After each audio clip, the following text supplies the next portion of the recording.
An astronaut in space glanced at the Earth, but his expression suddenly became extremely grave. He noticed that at this moment, 3 gigantic strange cloud masses had appeared above the Earth. Before they could report the situation to the ground, bizarre hailstones the size of soccer balls began to fall on the streets of Tokyo, Japan. A man who didn't have time to dodge was unfortunately killed on the spot. Immediately after, countless hailstones like this pelted Tokyo. At the same time, at a research base somewhere in Antarctica, an investigator collecting samples with a drilling machine heard a noise coming from beneath his feet. Before he could react, the ice suddenly cracked open. His companion, who heard the commotion, rushed out just in time and managed to pull him up at the very moment the ice gave way, narrowly saving him from disaster. Once they had recovered from the shock, they discovered that the entire ice surface had fractured, extending at least several kilometers. It became clear to them, and the 3 immediately realized that the Earth might be about to experience an unprecedented catastrophe. Sure enough, several gigantic tornadoes suddenly appeared over Los Angeles, sweeping through the entire city at a speed of 80 miles per hour, turning the scene into a living hell. Not long before this, Jack, a meteorological expert who had hurried back from Antarctica, reported his research findings to world leaders at the United Nations Climate Conference. Soon our children and our grandchildren pay the price.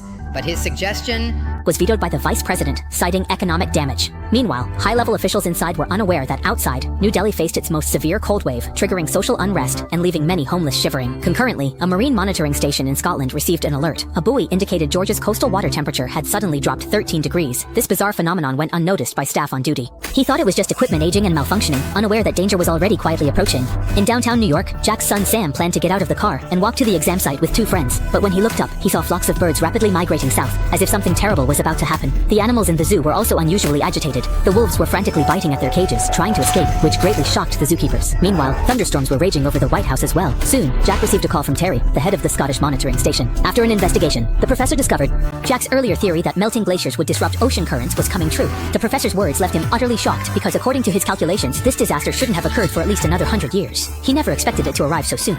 Meanwhile, the Los Angeles weather station issued an emergency alert. Tennis ball-sized hail was falling along the coast, forcing people to take shelter inside buildings. Meteorologists observed a hurricane forming from a low-pressure system and immediately issued a warning as it approached Los Angeles. Soon, tornadoes raged over the city. News reports showed at least 4 tornadoes rampaging through the urban area, leaving devastation in their wake. Even the Hollywood sign was instantly smashed to pieces. Even more astonishing, 2 tornadoes actually merged into one, forming a super tornado that hurled numerous cars at a passing news van.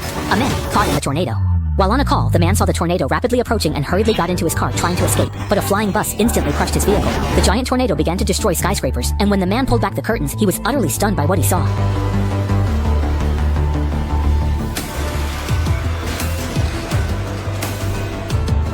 The hallway was immediately plunged into darkness, and when the janitor opened the door, he could hardly believe what he was seeing. The President of the United States finally realized the severity of the situation and immediately ordered an emergency meeting in Washington. Jack, who rushed to the scene, presented temperature data from the ocean monitoring stations and, with a grave expression, explained to everyone that the disasters caused by global warming had become irreversible. Now the only thing they could do is try to save as many lives as possible. According to the supercomputer simulations, in 6 to 8 weeks, the Earth would completely enter a new ice age. After the disaster, the northern hemisphere would be covered in ice and snow, and the sunlight reflected by the snow would cause the Earth's climate to readjust, with temperatures comparable to the last ice age. He advised the president to immediately establish a demarcation line and organize the evacuation of southern residents to the south. Mexico was the ideal refuge, but for those living north of the line, it was already too late to evacuate. All they could do now was leave it to fate. After saying this with a heavy heart, Jack remembered his own son, who was in danger, and decided to set out for New York to rescue him. However, what awaited him would be countless obstacles. At this moment, the temperature in New York was plummeting, and crowds were pouring into the city.